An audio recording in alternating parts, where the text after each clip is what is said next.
Dear Diary, last fall, I quit my six-figure job as a psychiatric nurse and pursued YouTube and art full-time. Well, it's that time of year again, and the rustle of the autumn leaves reminds me of where I thought I'd be today, back when this all began. I imagine I'd still be in that little bedroom I called my art studio, doing another fall shop update and selling at local craft fairs just like I did at the start. But that cozy bedroom isn't mine anymore. My shop is closed, and I was waitlisted for my dream craft fair. It sounds discouraging, doesn't it? But the truth is, when I finally loosened my grip on how I thought life was supposed to look and started living with open hands, I received more than I ever imagined. And I can't help but think, this is only the beginning.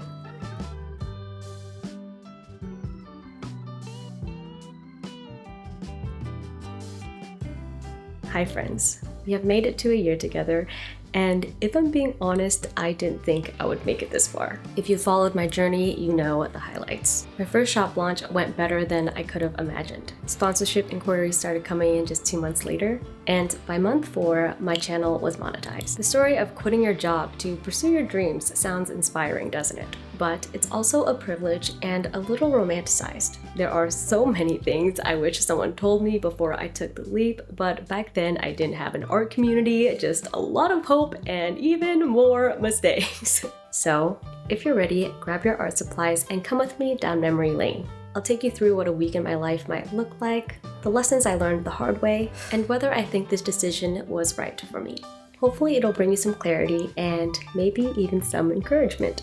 And as always, let's see where the journey takes us.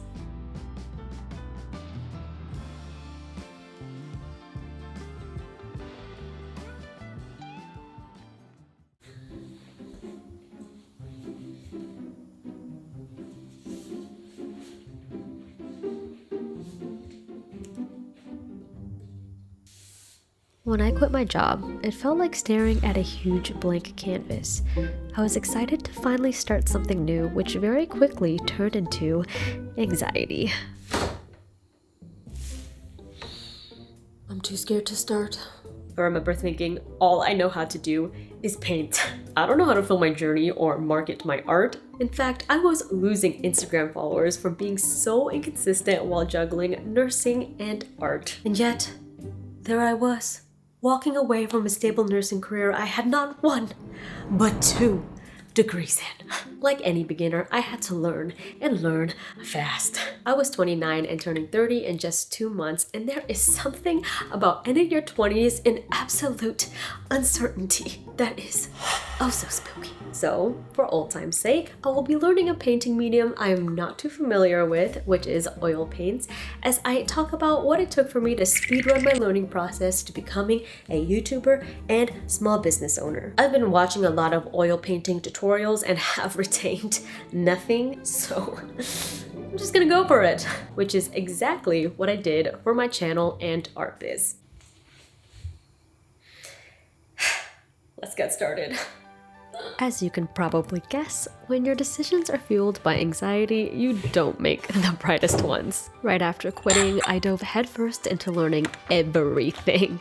How to use a camera, edit in DaVinci Resolve, illustrate on Procreate, even though I'd only done traditional art my whole life. And on top of all of that, run a small business. I told myself versatility would prepare me for success, and while that was partly true, it was completely unsustainable at the pace I was going. The irony is, I quit my nursing job because I was dealing with grief while carrying other people's burdens, which led me to serious burnout. But here I was, skipping meals and sleep and completely neglecting my mental health for tutorials and practice. My loved ones told me to slow down, but alas, I am one stubborn girl. 2 weeks later, I set up my camera to announce I had quit my job. Like oil painting, long-form videos take time, a lot of prep, patience between layers, and trust in the process. But I was a short-form girly, the acrylic paints of the internet. And by that I mean forgiving, fast, and a base layer for my very long journey ahead. Because I did have some transferable skills, but not enough to give me any sort of confidence. And after a week of filming and editing my 7-minute video, I looked back at it and thought, what an ugly thing. But much like this painting, the work had been done, so I had to move forward with it. And surprisingly, people were impressed. To my relief, they found my very messy life relatable, and thank goodness, because it has not gotten any less messy. But for the first time, I didn't feel so alone. Other creatives in their late 20s and beyond shared their stories full of twists and turns in my comments. That was the fuel I needed to chase my creative dreams, even when the world kept telling me it was too late and too risky. Through therapy, I've learned to be grateful for this version of myself, that she had the courage to just do the thing even when she didn't feel ready. But therapy didn't come into the picture until my life fell apart. Mostly by my own doing. If I could go back, I'd choose a more sustainable approach because, as you'll see, I learned the hard way that fast doesn't always mean better. Ladies and gentlemen, welcome to the ugly phase. Or maybe I should say welcome back, because we artists know this stage all too well. Right now, the end result feels out of reach, and all I've got to show for hours of effort is a vomit of pigment and oh, so much blotchiness. When artists start, the goal is to make something beautiful. But then we hit a wall and start asking, how can I save this? Can I save this? We spiral further. Can I even call myself an artist? Even though deep down we know the mess is necessary for the piece to progress. But yeah, that doubt is exactly how I felt 2 months into my full-time art journey. I remember telling my friend, I think I'm growing too fast. And she said, huh, what? How's that even possible? Well, it was. For me. I didn't know how to price my content, negotiate brand deals, set timelines. I was still learning how to film and edit, for God's sake. My sales were increasing and so were my Etsy fees, so suddenly I had to build a website and my audience was getting bigger, so I was receiving really hurtful comments. And that is what you call growing pains. At the end of the day, everything was a blessing, but I felt undeserving and incapable of rising to the occasion. So I'm going to pause the painting and walk you through how I navigated these growing pains in a voiceover, because today I'm going to be making user-generated content for Canvas, a lamp company. No, this video is not sponsored, but thank you Canvas for letting me take you guys behind the scenes. I know that a lot of you guys are content creators and artists in the making, so I hope this is helpful to you. All right, voiceover Angela, I'm passing it to you, Miss Thing. I looked up at this growing, beautiful career I started on my own and was mortified to see it was leaning over because I built it on a shaky foundation. And that foundation was my brain. If you're not catching my drift, what I'm trying to say is I was mentally unstable. I needed help. So I did 2 things. Leaned on the village I already had and started building the one I needed. First of all, y'all clogged my ADHD immediately and commented in my videos, which led me to receiving an official diagnosis and weekly therapy sessions. So thank you. I highly suggest having a therapist in your village if you do not have one already.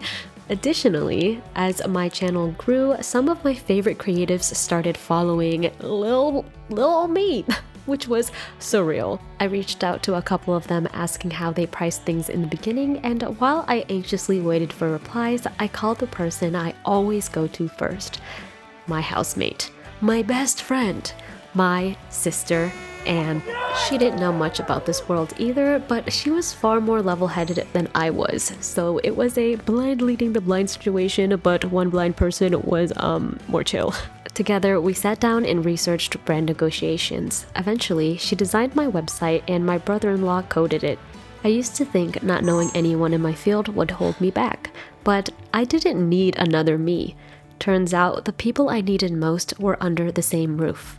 As for the creators I reached out to, they gave me their time and responded with thoughtful advice. I even got to meet some of them.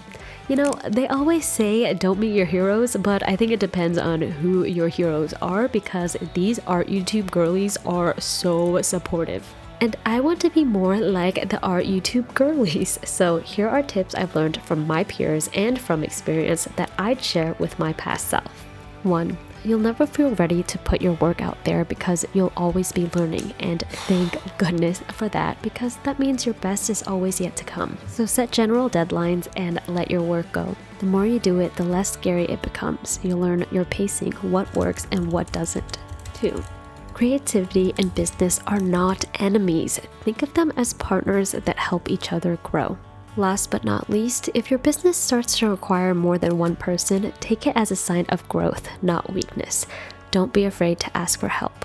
I'm still working on this, but the little community I had in the beginning was enough for me to overcome those early growing pains. However, as life would have it, a bigger challenge was waiting, one that could end my full-time art career.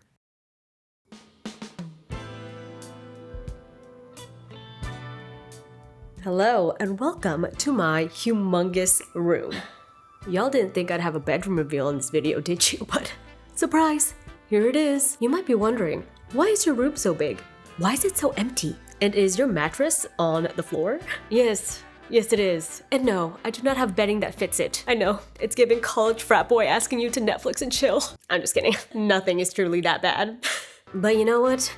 Your questions and judgments are all valid. If you haven't seen my last bedroom tour where I announced my move, you're probably like, did I miss a chapter? And yes, girl, you did. But I got you. Here is a speed run of what happened. 6 months ago, my husband and I were really financially stressed, so then I was considering going back into nursing. Right as I was about to press the eject button of my art career, my in-laws opened their home to all of us, including my sister and her husband, to rent while they move out into retirement. The house is old and not ready to sell, but it is giving us cheaper rent, no yearly increases, a lot more space, and honestly, a second chance at making this full-time art thing work. Okay, now you're all caught up. Today, I want to talk about the realities of quitting your job before you have a stable business, which, by the way, I am very well aware was not the wisest decision for me to make. There are the obvious stressors, like finances, learning new things, managing your time. But what I didn't expect was my identity crisis. What was my role now in the family if I was no longer a breadwinner? But before we go into the heavy stuff, let's do a room tour. Why do I talk like that? Bruh. I feel like the older I get, the more I become a suburban dad. Anyways, let's do the tour. Okay, this here is our king mattress and the only purchase we've made for this room after living here for 5 months. And that was because our last mattress was very firm and my husband's butt is so big that it causes him back problems when he lays down. And since this room is so big, we decided to get a bigger, softer mattress. Much like my husband's booty. God, I have seen what you've done for others. Why couldn't it be me? We are currently budgeting for some furniture, some bedding that fits, so subscribe. Press that subscribe button, because there are going to be some really fun bedroom updates, and your girl needs as much help as she can possibly get. We have here a desk and stool my in-laws left, and I think she's pretty cute. The only problem is there is a veneer on it that's chipped off. So you DIYers, comment below with some tips, but honestly, if I can't fix it, it's fine. I'm just gonna leave it. It's a functioning desk, besides the gaping hole in the drawer, but that's a problem for another day. We also have our dresser from my last room, and some instruments I am very mediocre at. You know, surprisingly, I have a lot of instruments, but I've only bought one of them. I've gotten donations from the church, from my family, from my teachers. What can I say? I am a very blessed girl. My in-laws also left this picture of my husband and I think it's so funny because I had such bad blonde blindness. Back then, people were like, oh my god, your blonde hair is so beautiful, you look like you're glowing. And I was like, girl, the glow you're seeing are my split ends. It's refracting the light. Last but definitely not least is my bathroom. I have not used this bathtub yet because I am a little spooked. Like I've mentioned before, this house is old. And so are the pipes. And a few weeks ago, a traumatic poopgate event happened at my house. You've been warned, I'm going to talk about sewage. So basically, a thirsty tree grew into one of my pipes and clogged it up. So the sewage has nowhere else to go except straight into the yard. So you could just imagine the horror when we walked out there and smelled poopgate in our yard. Thankfully, this is a family home, so we had multiple people pitching in because it did cost us a pretty penny. But once I recover from all that trauma, You bet I'm gonna have some cozy baths in here. Talking about poop day really does not make me want to eat lunch, but it is lunchtime. I did not think this through. No, I did not. But I must eat lunch, and then I will be back. I'm gonna do some chores while we talk about the financial stressors and my little identity crisis. I'll see you. I'll see you when I see you. The suburban dad alter ego is taking over, y'all. It's taking over. As I dump my laundry onto my bed, I will also be dumping my trauma on you. Quitting my job opened up financial insecurities I was not prepared to face. When I got married, I was dead set on being the breadwinner. My husband and sister did most of the chores, working their remote jobs as I commuted. But once I stopped being the breadwinner, even though it was a decision we all agreed on, I felt like a sad, selfish failure. Yes, my art career was moving in the right direction, but it wasn't enough to support us comfortably. In hindsight, that was an unfair standard to hold myself to. Most businesses take years to become profitable. I couldn't contribute in the same capacity financially, so I wanted to help more around the house and realized I was terrible at it. My eggs stuck to the pan. I didn't know the right laundry settings, like bruh, what is the difference between tap cold and cold? But the much bigger question I had to face was, what is my role in this family now? Had I unintentionally become a housewife that can't even housewife well? It was embarrassing to admit that I didn't know basic life skills because for so long, I neglected everything except work and had undiagnosed ADHD. I'm sweating. In the same way clothes are merely an expression, not an identity, my performance at work or in daily chores does not define me. I'm still working on learning this truth, but deep-rooted negative beliefs I've reinforced for many years won't disappear overnight, and that's okay. As for my finances, this house helps a lot, and my husband and I no longer own a car.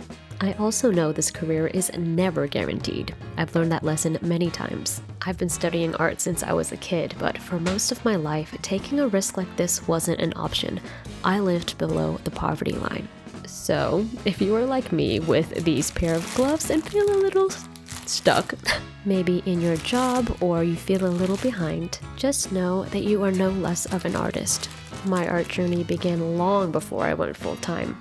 Nearly 20 years ago if we're putting a number on it. And it won't end if I ever return to a 9-to-5. Thankfully, I don't have to think about that yet because fate may finally be shifting in my favor.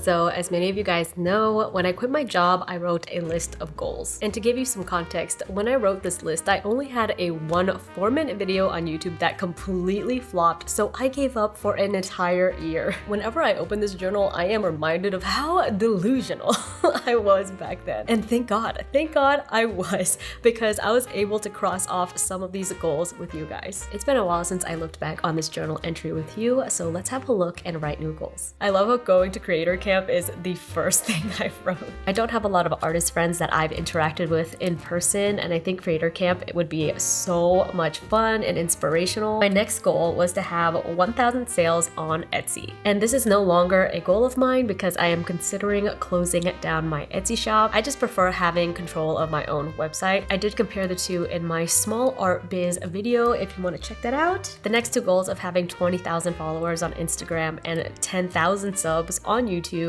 were crossed off within the same week, which was so cool. I like how I say right here, when I'll start my Patreon. Girl. I have over double the subscribers and I still have not started my Patreon because I am scared, okay? I am scared that I'm going to commit all this time into this thing and nobody's gonna subscribe and I'm going to feel really embarrassed and sad, but I still want to start a Patreon and I am going to do it next year. I said it out loud, so it has to happen. I'm counteracting this fear of being afraid that I won't have a lot of patrons by telling myself that it's going to relieve a lot of pressure from me and I'll be able to start off with a small close-knit community. So Please help me out, comment below what rewards you would like to see. All right, let's talk about the sponsorships. The first company I wrote was Munbin, and they were the first ones to reach out to me.